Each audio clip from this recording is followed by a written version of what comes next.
नमस्कार दोस्तों। हेलो, कैसे हो आप सब।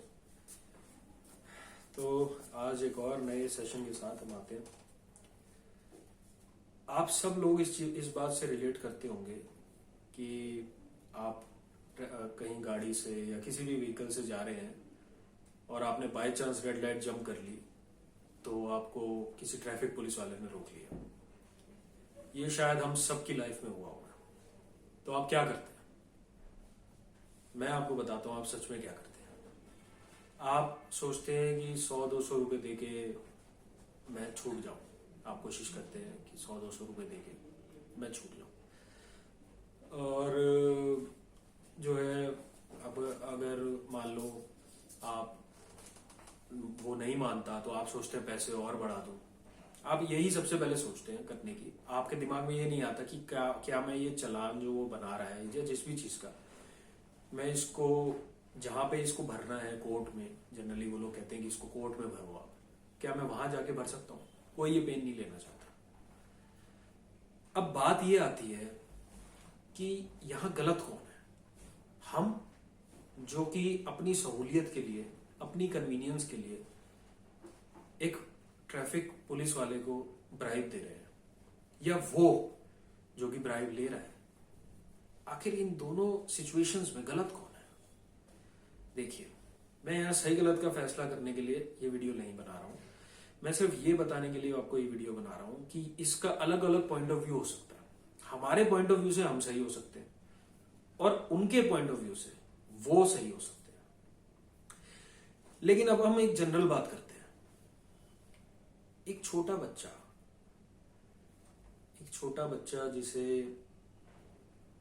जिसको जो मान लो किसी हेल्प की जरूरत है, या उसके घर में डोमेस्टिक वायलेंस चल रहा है, या वो किसी और वायलेंस का शिकार है, या मान लो वो गरीबी में है और उसके घर का माहौल ऐसा नहीं है कि वो कुछ बन सके, कुछ कर सके। एक ऐसा इंसान जो मदद मांग रहा है अथॉरिटीज से,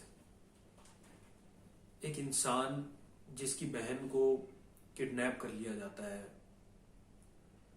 और उसको पुलिस के पास जाना पड़ता है, लेकिन पुलिस उसकी एफआईआर तक दर्ज नहीं करती। एक ऐसा इंसान, एक ऐसी सोच के साथ, एक ऐसा ही इंसान जिसकी गाड़ी पार्किंग से चोरी हो जाती है और वो पुलिस स्टेशन जाता है, जहां उसकी रिपोर्ट लिखने की बजाय उससे ये सवाल किया जाता है कि तेरे पास ऐसी गाड़ी आई कहां से। एक ऐसा इंसान जिसकी बस में पॉकेट मार ली जाती है, वो जब अपनी शिकायत दर्ज कराने जाता है तो उससे ये पूछा जाता है तेरे पर्स में क्या क्या था और ये सब चीजें कहां से आई तेरे पास। क्या आप अगर इस पॉइंट ऑफ व्यू से सोचें, मैं ये नहीं कह रहा कि घूस लेना सही है या गलत है, उस बात पे मैं वीडियो एक और बनाऊंगा आगे। आज का सेशन इस बारे में नहीं है। आज का सेशन इस बारे में है कि जिन लोगों के से हम हेल्प की उम्मीद करते हैं, जो कि जनरली पुलिस होती है, वो अगर आपकी हेल्प ही ना करे या आपकी सुने ही ना, तो आप किसके पास जाएंगे?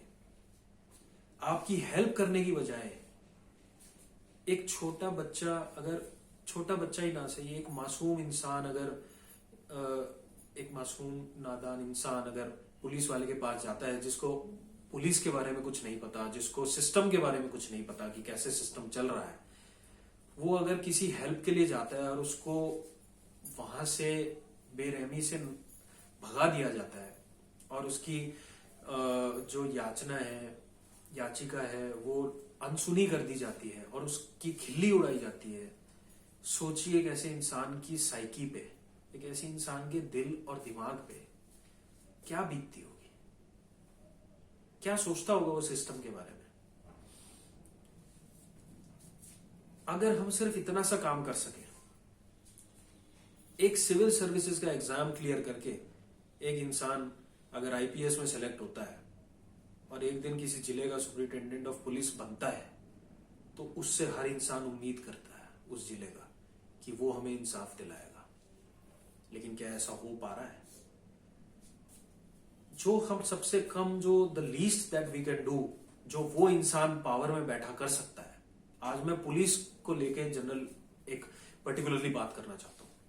एक सुपरिटेंडेंट ऑफ पुलिस अगर अपनी पावर में बैठा है तो वो सिर्फ इतना कर सकता है, या करप्शन करना और ना करने की बात अभी मैं नहीं कर रहा, वो सिर्फ इतना कर सकता है कि कोई इंसान अगर उसके पास आता है तो उसे अपने ऑफिस में बिठाए, उसकी अगर एफआईआर दर्ज करनी है तो उसकी एफआईआर दर्ज करवाए, अगर उसकी बात सुननी है तो उसकी बात सुने।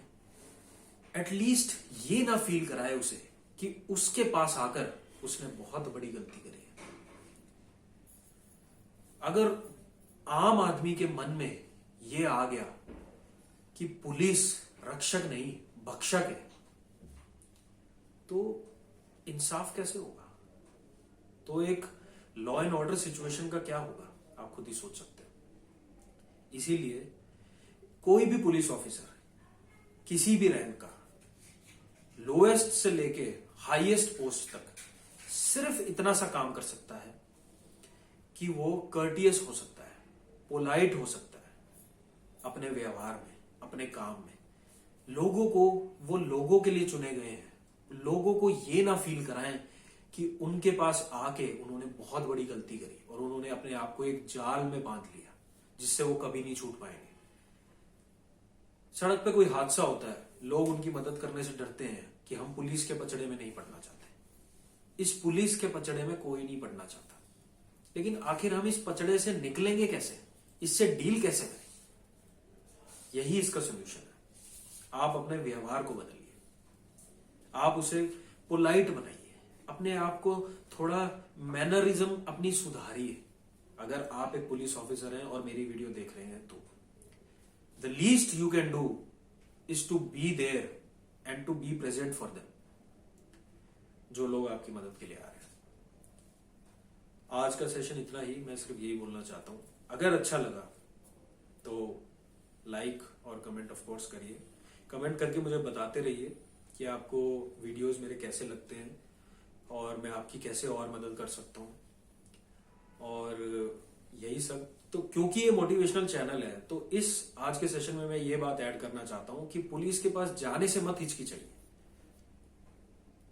पुलिस के पास ना जाने से और गलत बात को सपोर्ट करने से हिचकिचाइए। यही आज का सबक है। तो मैं इसी के साथ विदाई लेता हूं आज की। थैंक यू सो मच मेरे को सपोर्ट करने के लिए। हंसते रहिए, मुस्कुराते रहिए, मोटिवेटेड रहिए और अपना काम करते रहिए, आगे बढ़ते रहिए। रोज कुछ नया सीखिए, रोज कुछ नया बनिए और जिंदगी में बड़ों का आशीर्वाद अपने साथ रखिए, अपने माँ बाप की इज्जत करिए। और thank you so much. Let's do it. नमस्कार।